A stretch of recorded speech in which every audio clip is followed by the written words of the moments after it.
Bienvenue chez vous, résident. Ici, Alistair. Le Monsterverse est un champ de bataille de cauchemars, grouillant de géants monstrueux qui défient la nature elle-même. Du diable à 3 têtes qui ébranle les fondations même de la Terre, à l'ancienne mère de tous les titans, ces prédateurs au sommet de la chaîne alimentaire dominent le monde. Le monde. Pourtant, sous leurs ombres colossales, d'autres horreurs se cachent, avec d'innombrables autres qui attendent dans l'obscurité de la Terre creuse.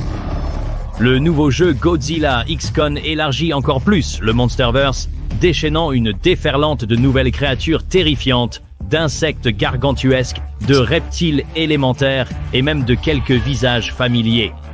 Alors que le Monsterverse grandit, ces êtres cauchemardesques pourraient bientôt se frayer un chemin des jeux vers les films, prouvant que nous ne faisons qu'effleurer la surface de ce que le Monsterverse a à offrir. Pourtant, quelque chose de bien plus surnaturel a émergé. Un monstre que l'humanité pourrait utiliser pour combattre les titans dans Godzilla X Kong 3. Mégafaune corrompue, hybride tordu de chair et de métal, ces abominations sont le résultat d'expérimentations scientifiques allées trop loin. Contrairement aux titans naturels, ils sont déformés, souffrants et imprévisibles, leur simple existence menaçant de perturber l'équilibre de l'écosystème. Alors que ces créations cauchemardesques se lèvent, une question se pose. L'humanité a-t-elle finalement libéré quelque chose qu'elle ne peut pas contrôler? Découvrons tous les monstres dans Godzilla X Kong Titan Chasers. Mais il y a une chose encore pire que ces créatures mortelles. Ce sont les mauvaises habitudes. Nous avons tous de mauvaises habitudes. Prenez Godzilla et son obsession de tout détruire. Nous ne sommes pas parfaits, mais nous avons tous de mauvaises habitudes. Et pour certains, cela peut être le vapotage. Grâce au sponsor de cette vidéo, Fume, vous pourrez peut-être vaincre le fléau monstrueux du vapotage. Une de mes choses préférées à faire est simplement de faire une promenade dans les bois, et Fume est un appareil merveilleusement conçu pour cela. Le Fume peut être utilisé partout, sans pile ni recharge, ce qui est un avantage à l'ère où tout doit être rechargé. Et vous n'avez pas à vous soucier de mettre le feu au bois ou d'ennuyer les autres en public, car il n'y a pas de flamme, pas de fumée, ni de vapeur, simplement de l'air. Toutes sortes de variétés de sachets d'air aromatisés, 100% sans nicotine. Ils peuvent être facilement insérés et vous êtes prêt à partir. L'un des aspects remarquables de la fumée est certainement sa qualité. Il est rare de nos jours de trouver quelque chose qui ne semble pas bon marché et qu'une forte brise va déchirer. Même la boîte dans laquelle vient la fumée est de haute qualité. Et chaque aspect de cet appareil continue cette tendance. La sensation de cet objet est agréable, comme s'il pouvait résister aux éléments les plus durs tout en restant élégant pour les sorties sociales. Je dois ajouter que la texture du bois mélangée avec la couleur noire est vraiment une caractéristique qui se démarque pour moi. Pour vous débarrasser de votre mauvaise habitude lors de votre prochaine aventure, pensez à vous procurer un Fume. Suivez notre lien ci-dessous ou scannez le code Quick Response à l'écran, puis utilisez le code Dangerville pour recevoir un topper Fume gratuit avec votre commande du pack de voyage aujourd'hui. Merci Fun, merci d'avoir écouté, retournons maintenant à la vidéo. Bien sûr, les titans légendaires, Godzilla et Kong, se présentent pour combattre les hordes de monstres qui arrivent. Mais ce sont eux que nos protagonistes doivent affronter sur ces sirènes de fer. Chacal de magma, Canis vulcan. Faune de magma de 2 à 6 pieds. Autrefois pensé être apparenté au chacal de la mort, ce chien biovolcanique partage plus de traits avec la tortue de magma et le Titanus rhoda trouvé dans les montagnes et les cavernes souterraines. Sa peau, semblable à de la roche, le camoufle dans un terrain difficile. Il peut même se submerger dans l'eau pour refroidir ses veines en fusion. En consommant et en fondant la roche dans son noyau surchauffé, il renouvelle sa peau presque impénétrable à mesure qu'il mûrit. Malgré son apparence intimidante, sa constitution lourde le rend lent. Mais sa salive en fusion cause des brûlures dévastatrices. C'est certainement un que vous voulez éviter.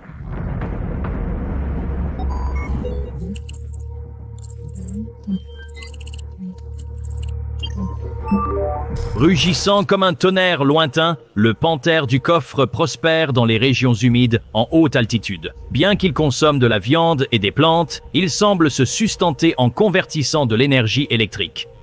Il évite les combats pour la nourriture, mais devient féroce si son territoire est menacé.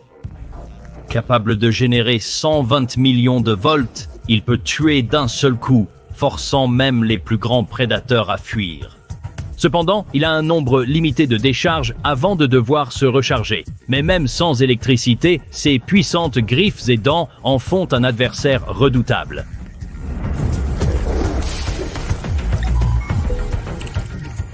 Thanocéphala, humus de corail, 20 mètres.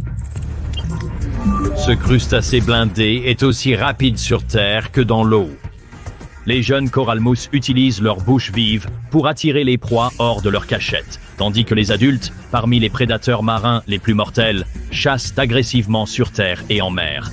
Atteignant la hauteur d'un bâtiment de 2 étages, ils écrasent leur proie sous leur poids, les empalent avec leurs membres et frappent avec une queue épineuse. On dit qu'ils peuvent engloutir des jeeps entières et escalader presque toutes les surfaces. Avancez avec une extrême prudence. Rhinus sporefly Protolampirus sporus. De 22 à 30 pieds. Flore faune.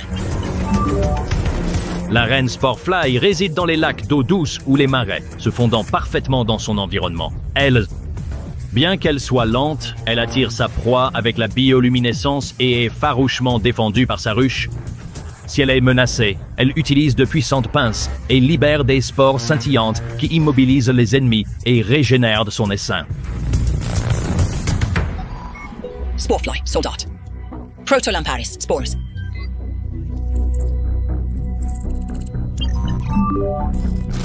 Ces guerriers bioluminescents patrouillent la ruche, communiquant par des signaux lumineux. Lorsqu'un danger se présente, ils font vibrer leurs ailes et libèrent des spores qui provoquent des nausées et de la confusion, donnant à leur essaim le temps de préparer une attaque. Ou voler. Protolamprus, sporus.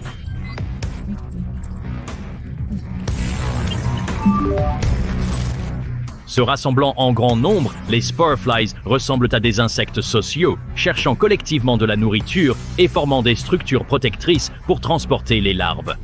Ils éclairent le chemin pour la reine avec des signaux bioluminescents.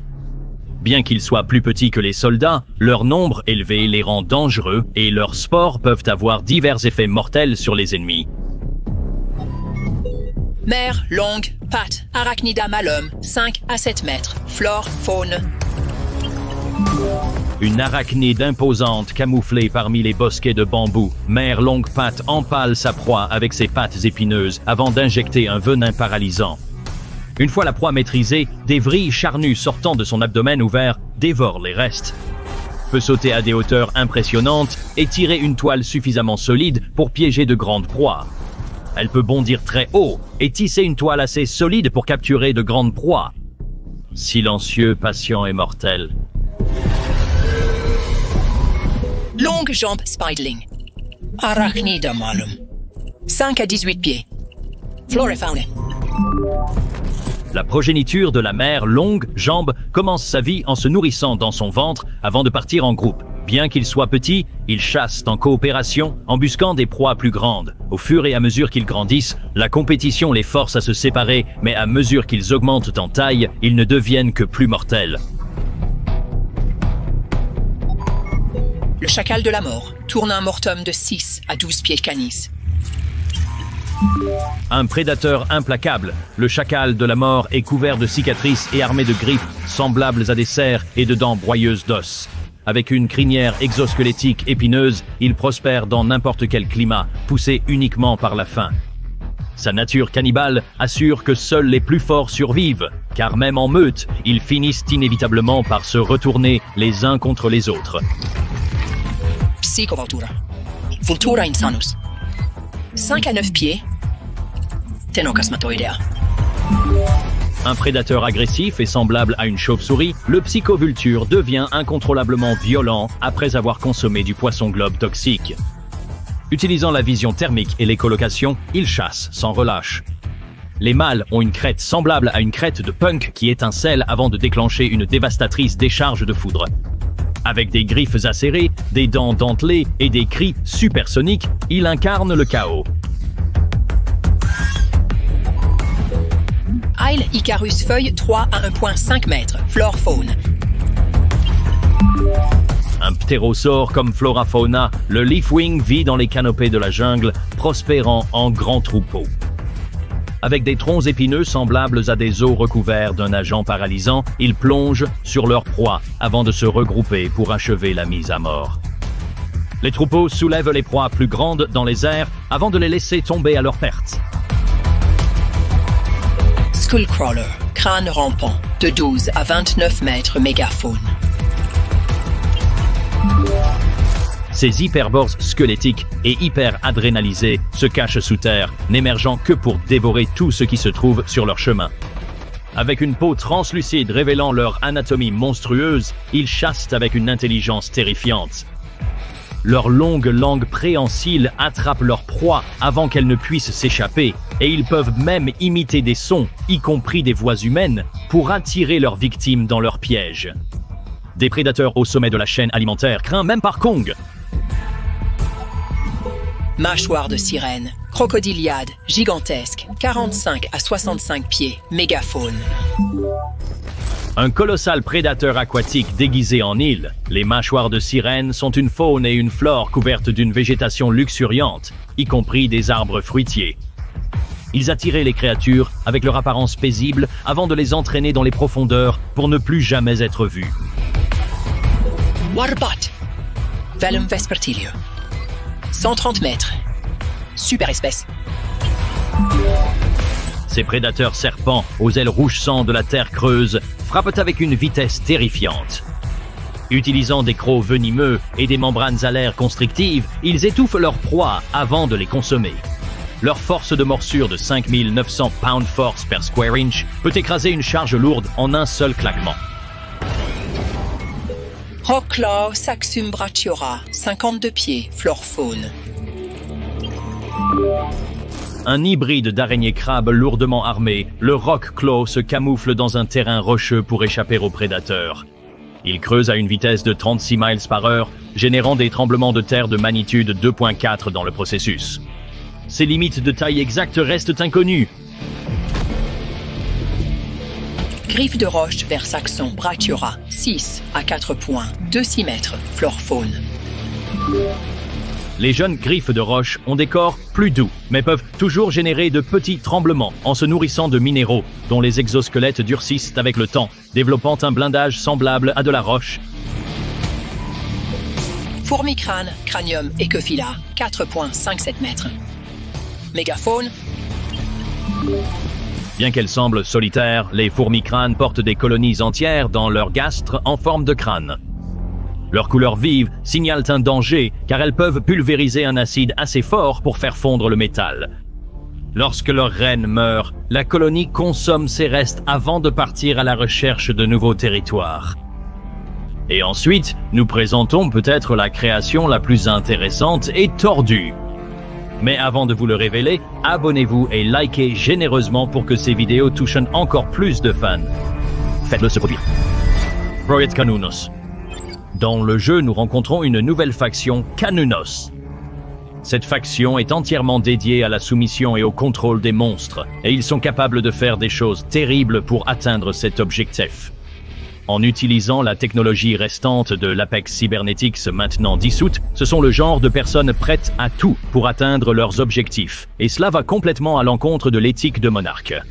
Alors que l'organisation de recherche sur les titans souhaite comprendre pacifiquement les monstres, Canunos veut les contrôler en modifiant leur propre acide désoxyribonucléique, en ajoutant des pièces mécaniques pour leur enlever ce qui fait d'eux des individus.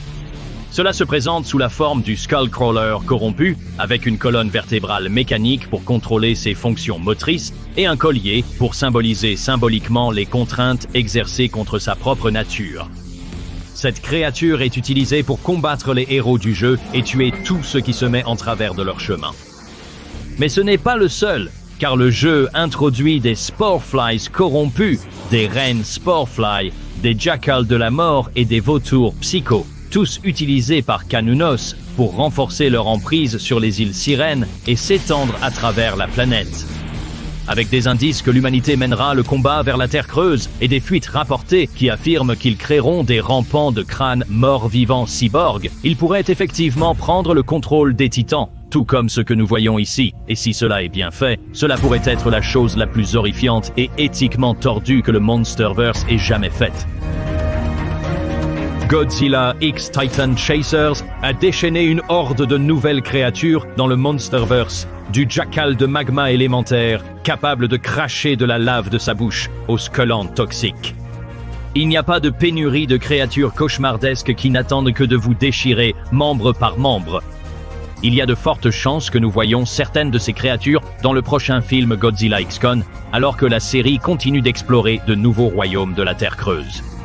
L'idée des monstres corrompus est vraiment intéressante et j'aimerais la voir incorporée dans les films, mais seul le temps nous le dira. Quel est votre préféré? Faites-le nous savoir dans la section des commentaires ci-dessous. Abonnez-vous et cliquez sur la notification pour devenir un résident de Dangeville dès maintenant. Merci encore à Fume d'avoir sponsorisé cette vidéo. Utilisez ce lien Quick Response, cela nous aide beaucoup. Je suis Alasdair et nous vous verrons résident dans le prochain.